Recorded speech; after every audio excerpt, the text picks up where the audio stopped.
तुला मी लाख वेळा बजावलं होतं की ग्रुप सोडून बाहेर जायचं नाही. कशाला गेली होतीस त्या रिसॉर्ट मध्ये? अगं बोल ना. आता बोलतेस की थोबाड मोडू मी तुझा? मंजिरी, ही काय पद्धत आहे का लहान मुलांशी बोलायची? अगं मग ही वागण्याची पद्धत आहे का काकू? शुभ्राला आता कोणी कुठलाही प्रश्न विचारणार नाही.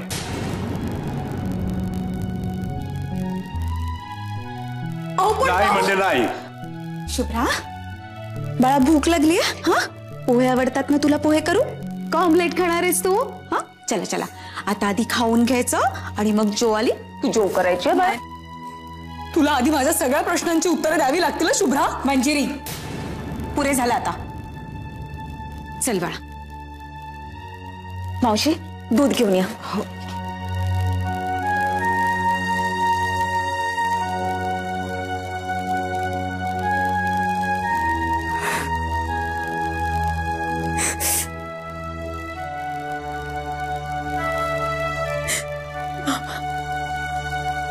ती आली ना, सुखरूप परत आली ना.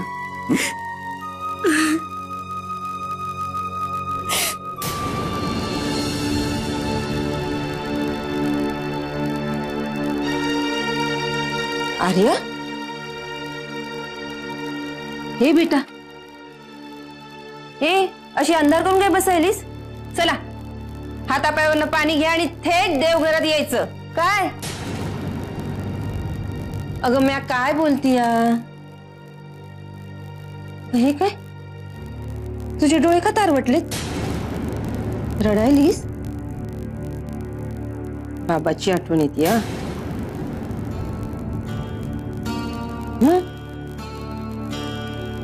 भूक लागली का? नेत्रा काकू काय बोलली? नाही. अगं मग झालं तरी काय?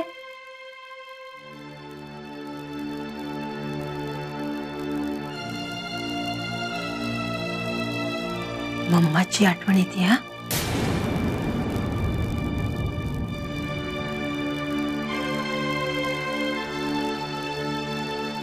हे बाय, तोंडातून शब्द तरी काढ. अशी मौन वेळा धरून काय बसली आहेस? का ती पोरगी जाता जाता तुला तिचा रोग देऊन गेली? आर्या, ते काय नाही. गुमान उठायचं आणि बाहेर यायचं. नाही यायचं मला. हा ग, असं नाही चालणार. शुभंकरोती नाही म्हणलं ना तर बाप्पा रागवतो. रागव दे, तो नाही माझा ऐकत तर मी का त्याचं ऐकू? अरे देवा, नूडल्स पाहिजे? ह्या आत्याला ना काही समजतच नाही. आम्हासनी केवढी भूक लागली या. आता मी गरम गरम नूडल्स करून घेऊन येते. मला काय पण नको, जा तू. मॅटर मोठ्या ऑफिसात नेलं पाहिजे.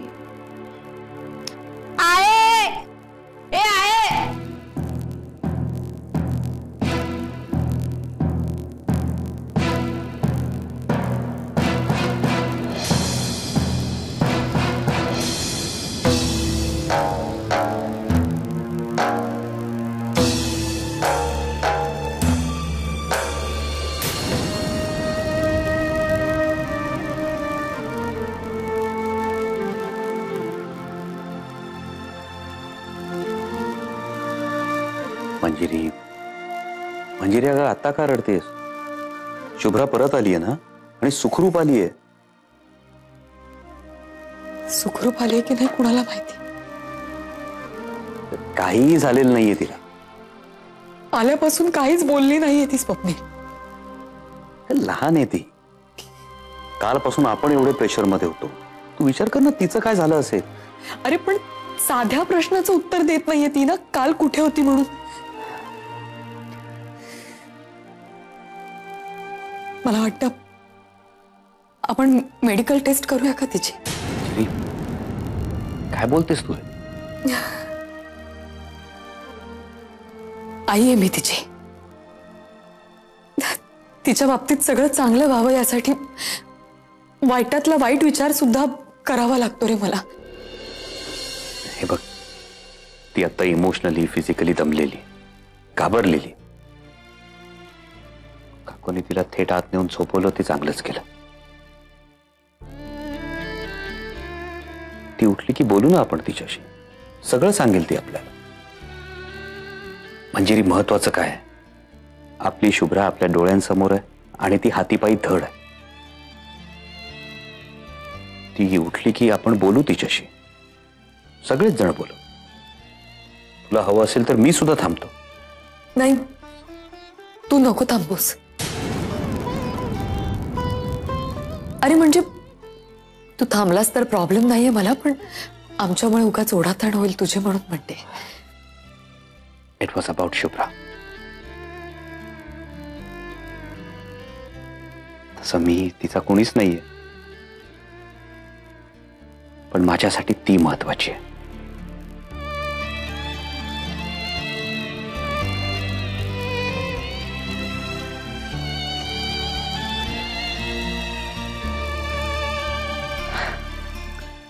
एनिवेज, निघतो.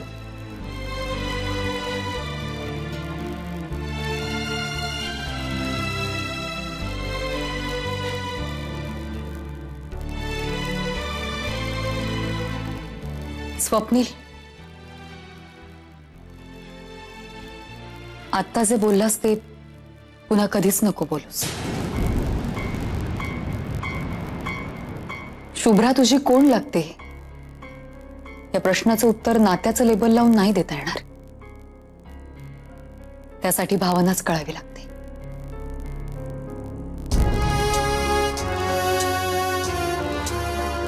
आणि ती कळते मला.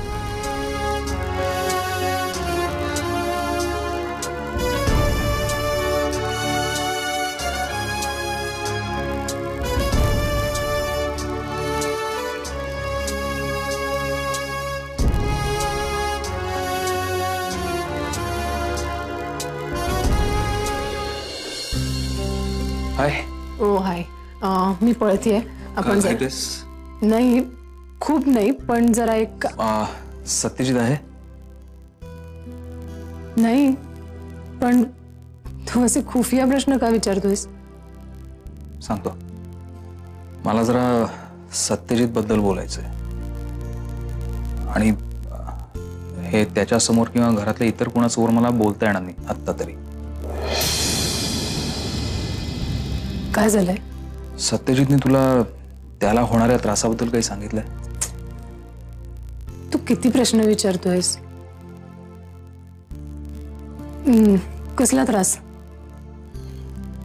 हल्ली त्याला अधूनमधून गरगरल्यासारखं होतंय, आणि म्हणजे कधी कधी अति झालं तर त्याचा कम्प्लीट बॅलन्स सुद्धा जातो. काय?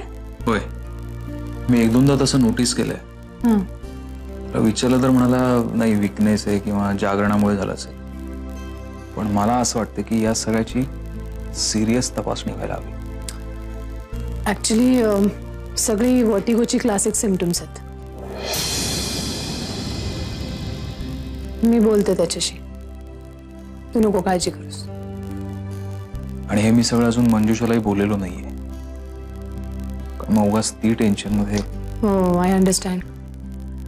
बघूया, आपण एकदा स्पेशलिस्टला दाखवूनच घेऊया, नाही का? ओके. बाय द वे, तू आणि सत्यजित कुठपर्यंत? विहंग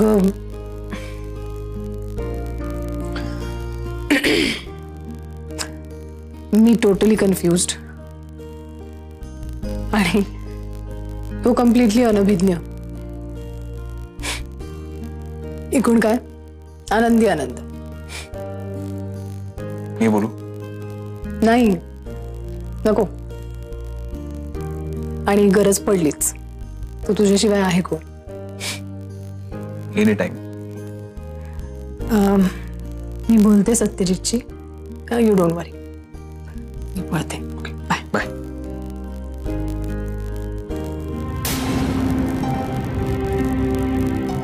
दादा. गौरव, अरे तू ऑफिसला का आलास? दिवसभर ड्राईव्ह करतोस, घरी जायचं ना सरळ. आपण घरी बोललो असतो. बरं काही कळलं का कोण आहे ती मुलगी? तिच्या आई वडिलांना भेटलास का तू? काय म्हणाले ते? आता ती मुलगी माझा डोळा चुकून पळून गेली.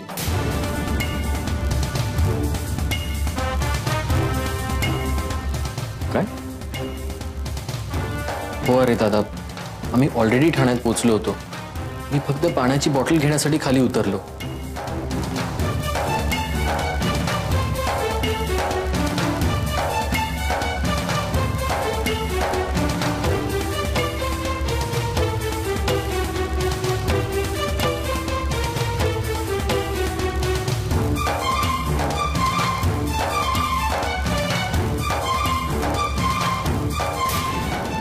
त्यानंतर जवळजवळ 3 तास मी आजूबाजूच्या परिसरात तिचा शोध घेत होतो, पण ती मुलगी मला कुठेच सापडली नाही.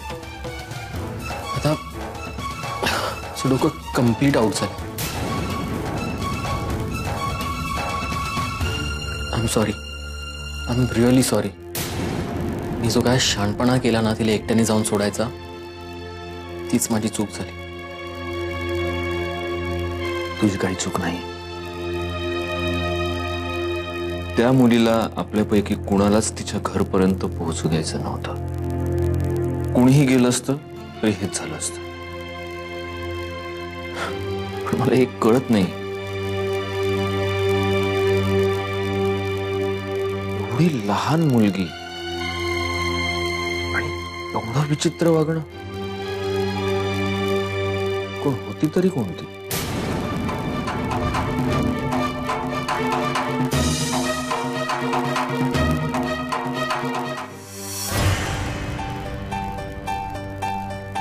यंग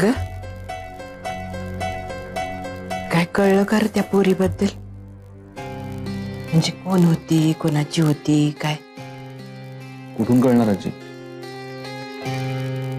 ती मुलगी गौरांचा हात सोडून पळून गेली. आता एवढ्या मोठ्या ठाणे शहरात ती मुलगी कुठे गेली, ती राहते कुठे, तिचे आई वडील कोण, हे कसं कळणार आपल्याला? गौरांग बिचारा अर्धा दिवस तिला शोधत राहिला, पण त्याच्या हाती काहीच लागलं नाही.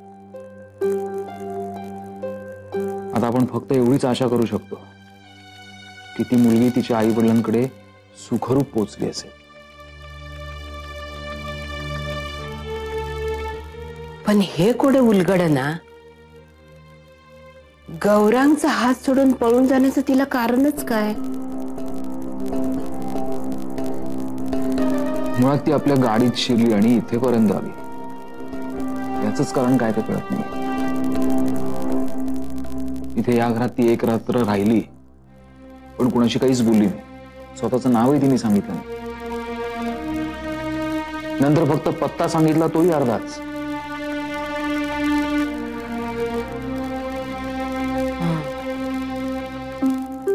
समजा चमत्कारिकच आहे बघ. चमत्कारिक आणि संशयास्पद. संशयास्पद म्हणजे? नाही, काही नाही. मी सत्यजितला हे म्हटलं की आपण पोलिसांना कळवूया. मंजूकडे तिचा फोटो आहे तो दाखवूया, पण सत्यजित. पोलिसांचं नाव निघालं की हल्ली सत्यजित माघारच घेतोय बघ. मी त्याला म्हटलं तू नको जाऊस, तुझ्याऐवजी मी जातो. त्यालाही तयार नाही. म्हणाला शेवटी पोलीस आपल्याच दारात येतील, कारण ती मुलगी आपल्या घरी होती. मला काय वाटतं ते सांगू का? काय? आपलं आणि तिचं मागच्या जन्माचं काहीतरी नातं आहे खरंच. नाहीतर बघ ना, घेणं ना देणं, ती आपल्या घरात आली, राहिली आणि निघून गेली. मला तर वाटतं मागच्या जन्मात कदाचित आपल्याच पैकी कोणीतरी तिला दारातून परत पाठवलं. म्हणून कदाचित. चारे आता तुला हाणू का? काय येड्यागत बोलायला लागली ग तू? मला माहिती तुझा विश्वास नाही, पण माझा विश्वास आहे. मी तिला जेवणाचं ताट घेऊन गेले होते ना, तेव्हा थोड्या वेळासाठी आम्ही दोघींनी एकमेकांच्या डोळ्यात पाहिलं. तेव्हाच मला वाटलं की हिचं आणि माझं नातं आहे. काहीतरी नातं आहे. आता तुला खरंच म्हातार चढ लागलंय बघ. तुम्हाला पटणार नाही ठाव आहे मला, पण मला माझी खात्री आहे की तिचं आणि माझं काहीतरी नातं आहे.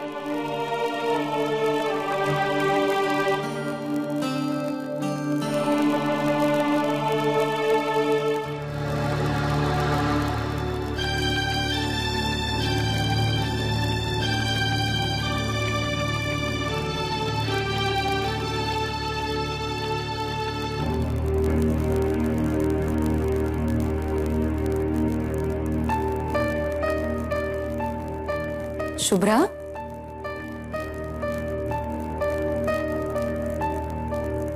गुड मॉर्निंग पिल्लू. झाली झोप? चला आता पूर्णा मावशीने मस्त थालीपीठ केले. चला चला चला ब्रश करा. चला उठ. शुभ्रा, माझ्याशी बोलायचं नाही असं ठरवलंयस का तू?